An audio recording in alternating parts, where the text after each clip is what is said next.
στο 10 της ΠΑΣ.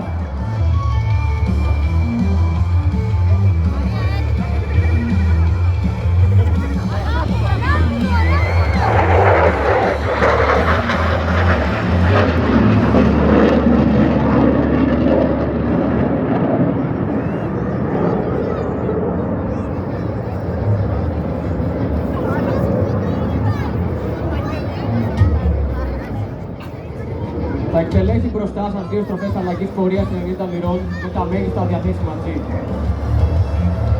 Από αριστερά σας η Falcon Air.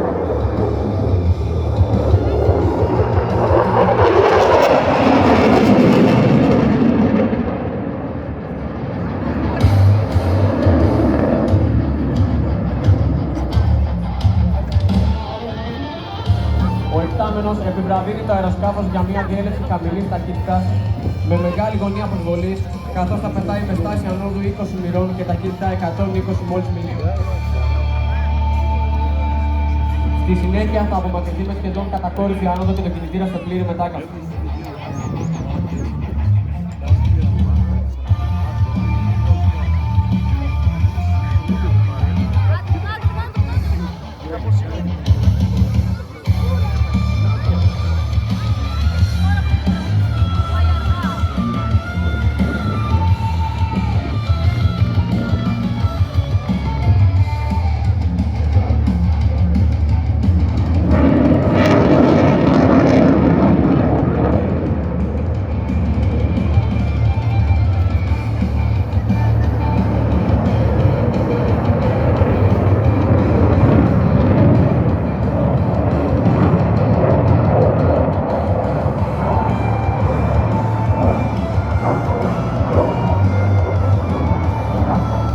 Τοποθετείτε ώστε να σας δώσει την ευκαιρία για κάποιες εξαιρετικές φωτογραφίες.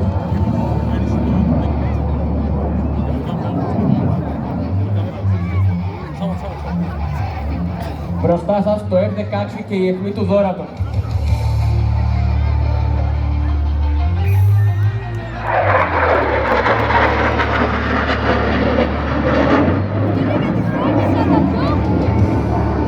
Κυρίες και κύριοι, σε λίγο μία διέλευση χαμηλών μπροστά σας. Σκύψε τώρα. Εκ μέρους του Γενικού Επιτελείου Αεροπορίας θα θέλαμε να αφιερώσουμε αυτή τη διέλευση σε όλους όσους έχουν δώσει τη ζωή τους υπερασπιζόμενοι την πατρίδα μας. Στους άντρες και τις γυναίκες όλων των κλάδων των ενόπλων δυνάμεων που δίνουν καθημερινά αγώνα για την προάσπιση και εξασφάλιση των εθνικών και κυριαρχικών μας δικαιωμάτων. Καθώς και στις οικογένειες όλων των συναδέλφων μας που έφυγαν την ώρα του καθήκοντος.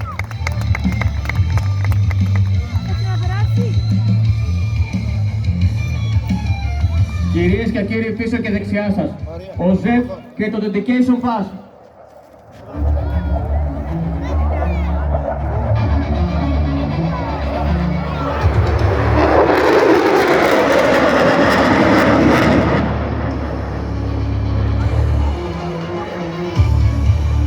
Δεν το πρόλαβα.